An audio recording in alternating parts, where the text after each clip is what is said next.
tayo ng isang episode. Ang bilis ng oras. Oo, partner. At ang dami nating yung guest natin, no? Napakasarap ng kwento natin, lalo na kay Councilor Angelo De Leon, no? Sobrang damang-dama natin, no? Yung kanyang perseverance doon sa advocacy, no? I should say na isa siyang leader, no, na masasabi natin mga bagong leader sa ating local government units na talagang may passion dito sa issue ng OSAIC at lalo na sa karapatang pambata, no? Ano sa tingin nyo? Naku po, sobrang slay po ng 5th episode natin ngayon at sobrang natutuwa po ako dahil nakita naman natin sa pamamagitan ng ating guest na meron talagang LGU at isa na dyan ng Pasig na kung saan talagang binibigyan ng pansin yung cybersecurity at bumababa talaga sa ground level para isama yung mga kababayan nating ordinaryong Filipino na nasa kanilang barangay sa mga long-term plans, sa mga projects, sa programs na ini-initiate at ini-establish ng Pasig para masugpo at sama-samang mabigyan ng pansin at ma-address yung mga problema natin sa cyberspace.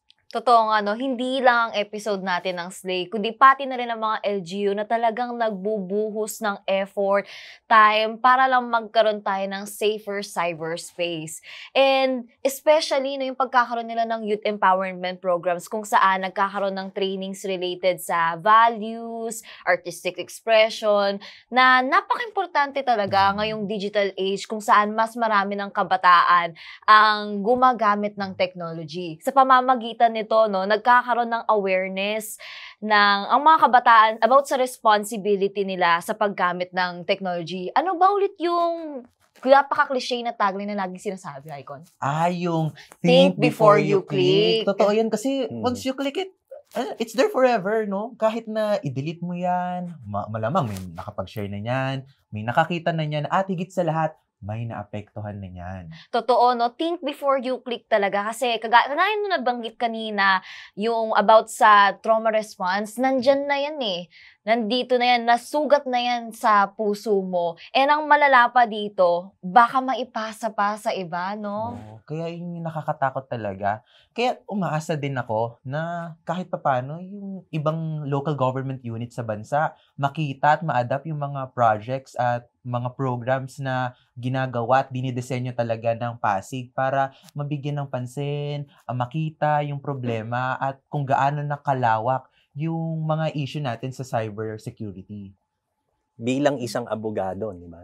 Yung example na ipinakita sa atin ng Pasig LGU sa partnership nila with CGPH, diba? As a lawyer, tingnan na ano ba yung nakikita mong possibility na alam naman natin yung Pasig City LGU, ang lakas ng impact nito sa kalahatan, no?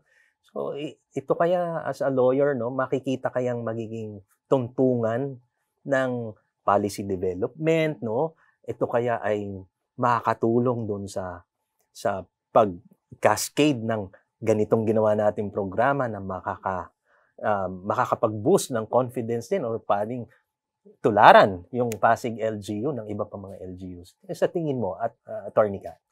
Sa tingin ko tama ka, very profound talaga ang impact ng Pasig LGU. Hindi lang sa constituents niya, pero sa ibang mga LGUs din. Pwede talaga silang tularan, pwede silang mag-serve as model for other LGUs. At para nga sa pag-cascade, no, ng information. Kasi nabasa natin sa MOA na meron dong yung information, formation, and transformation. So, ine-empower ang kabataan at hindi lang mga kabataan, pati yung mga magulang din nila kung paano yung tamang response sa ganitong krimen. At hindi lang magiging empowered sila. Sila mismo, sila ang magsaserve din as voice for the voiceless. Kapag nakikita nilang merong nangyayaring masama sa kapitbahay nila, alam na nila kung saan sila pupunta, alam nila yung steps to take para ma-disrupt ma-break yung cycle ng abuse at mag-lead to more rescue operations. Kaya, Icon and Lay, no? Kaya ako binato kay Attorney Kat, no? Kasi may MOA kasing pinag-uusapan. So, very technical yan, no? Tsaka, alam mo, bihira yun sa mga partnership, no? With the mga non-government organizations, no? Bihira minsan nang pumapasok na LGU sa mga memorandum of agreement, no? Usually mga memorandum of understanding. Pero ang Pasig LGU nagpakita attorney ng commitment, kaya MOA ang kanilang pinasok dito. Nakakatuwa. Mga servant leaders talaga sa Pasig LGU. Partner, Lay and Icon, no? Another episode na naman tong ating natapos, no? So, sana sa susunod na episode naman na gagawin natin, talagang, I think, mas mukhang malalim na naman pag-uusap itong ating tatalakayin. So, hanggang sa muli, no, ang aming pong team, no, ay babalik po para sa susunod na episode. That's why this is Lay and Lim, your cyber patroller. At ako naman po ang inyong side vlogger, Icon Monique. At ako naman po ang inyong Consi Edward. And I'm Attorney Kath. See you next episode dito lang sa Cyber Chat Season 2.